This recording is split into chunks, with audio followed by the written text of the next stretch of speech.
ಈಗ ನಮಗೆಲ್ಲರಿಗೂ ಗೊತ್ತಿರೋ ಹಾಗೆ ಭ್ರಷ್ಟಾಚಾರದ ವಿರುದ್ಧ ಭಾರತೀಯ ಜನತಾ ಪಾರ್ಟಿ ನಮ್ಮ ಕರ್ನಾಟಕದಿಂದ ಮೈಸೂರು ಚಲೋ ಒಂದು ಪದಯಾತ್ರೆಯನ್ನು ಸ್ಟಾರ್ಟ್ ಮಾಡಿದ್ವಿ.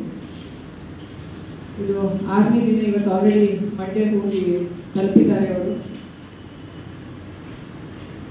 ದಿನ ದಿನಕ್ಕೂ ಜನರ ಬಹುಮತ ಇದಕ್ಕೆ ಬಹಳ ಜನ ಇದನ್ನ ಬೆಂಬಲಿಸ್ತಾ ಇದ್ದಾರೆ.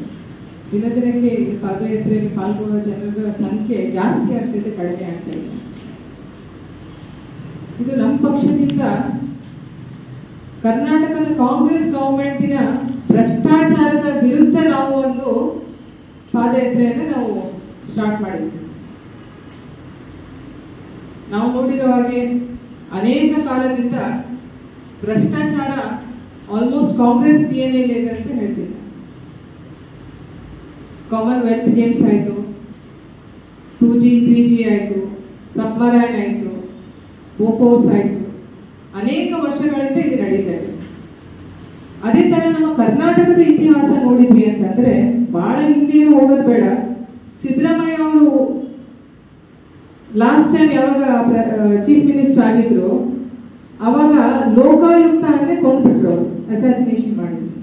150 ಕೇಸ್ಗಳು ಕಾಂಗ್ರೆಸ್ ಲೀಡರ್ಸ್ ಮೇಲೆ ಲೋಕಾಯುಕ್ತ ಕೇಸ್ ಫೈಲ್ ಮಾಡಿದ್ರು. ಸೊ ಅದನ್ನ ಕಂಪ್ಲೀಟ್ ಆಗಿ ಅದನ್ನ ಮುಚ್ಚಿ ಹಾಕ್ಬಿಟ್ಟು ACBನ ತಗೊಂಡ್ ಬಂದ್ರು.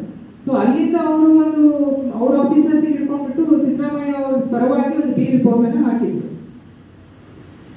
ಹಾಗೆ PFI ವಿರುದ್ಧ ಎಲ್ಲ ಕೇಸಸ್ ಅನ್ನ ಕ್ಲೋಸ್ ಮಾಡಿದ್ರು. 1500 ಜನನ ಅವರು ಫ್ರೀ ಬಿಟ್ರು, ಯಾರ್ಯಾರು ಅರೆಸ್ಟ್ ಆಗಿದ್ರು.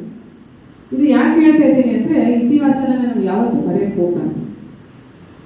ಈಗ ಮತ್ತೆ ನಮ್ಮ ಕರ್ನಾಟಕ ಜನರ ಒಂದು ದುರಾದೃಷ್ಟ ಅನ್ಕೊಳ್ಳಿ, ಕಾಂಗ್ರೆಸ್ ಗವರ್ಮೆಂಟ್ ಅಧಿಕಾರಕ್ಕೆ ಬಂತು.